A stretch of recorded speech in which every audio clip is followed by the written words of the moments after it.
বন্ধুরা, আসসালামু আলাইকুম। আমি আজকে কথা বলবো স্টার সেন্টার ভাই বোনদের নিয়ে।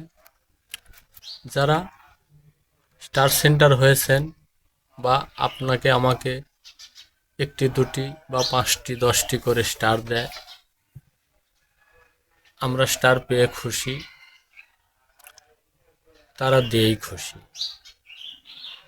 একটা কথা মনে রাখবেন, তাদের স্টারগুলো কিন্তু এমনি এমনি তাদের আইডিতে বা তাদের পেজ থেকে আমাদেরকে দেয় না।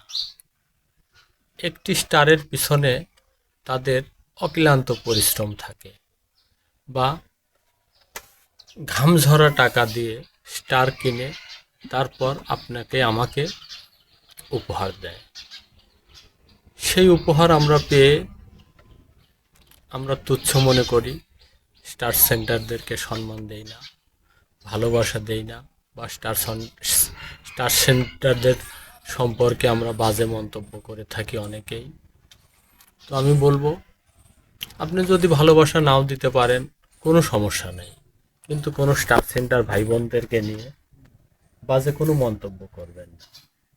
তারা পরিশ্রম করে ইনকাম করে আপনাকে আমাকে স্টার দেয়, আর সেটা আমরা স্বাচ্ছন্দ্যে গ্রহণ করি।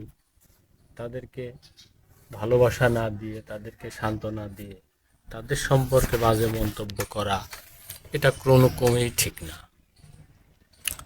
আমি আমার ক্ষুদ্র জ্ঞানে বলবো, স্টার সেন্টার ভাইদেরকে ভালোবাসা দিয়ে তাদের সাথে লেগে থাকা আমাদের প্রত্যেকের উচিত। কারণ একটা স্টার সেন্টার ভাই এখানে লক্ষ লক্ষ টাকা ইনভেস্ট করছে। কি জন্য? আপনাকে আমাকে স্টার দিয়ে তারা ভালোবাসা নিয়ে সফল হবেন, এই প্রত্যাশায় আপনাকে আমাকে তারা স্টার দিচ্ছে। তো তাদের ভালোবাসা আমরা পেয়ে আমরাও যেন তাদেরকে ভালোবাসা দিই। আমাকে একটি স্টার দিচ্ছে, তার মানে এই না সে শুধু আমাকেই দিচ্ছে। আমার মতো শত শত হাজার হাজার জনকে তারা স্টার দিচ্ছে। যখন কোনো বড় আইডি বা বড় পেজওয়ালাকে স্টার দিচ্ছে, তখন কিন্তু একটি দুইটি স্টারে হচ্ছে না। তাকে সন্তুষ্ট করার জন্য 10, 20, 50 বা 100, 500, 1000টি স্টারও তারা দিয়ে থাকেন। তাই তাদের স্টার আমরা গ্রহণ করি, বা স্টার থেকে একটা অ্যামাউন্ট করে আমরা সফলতায় পৌঁছাই। আপনাদেরকে আমি বলবো, আপনারা প্রত্যেকে স্টার সেন্টার ভাইদের সাথে সুসম্পর্ক তৈরি করুন বা তাদের ভালোবাসা নিন।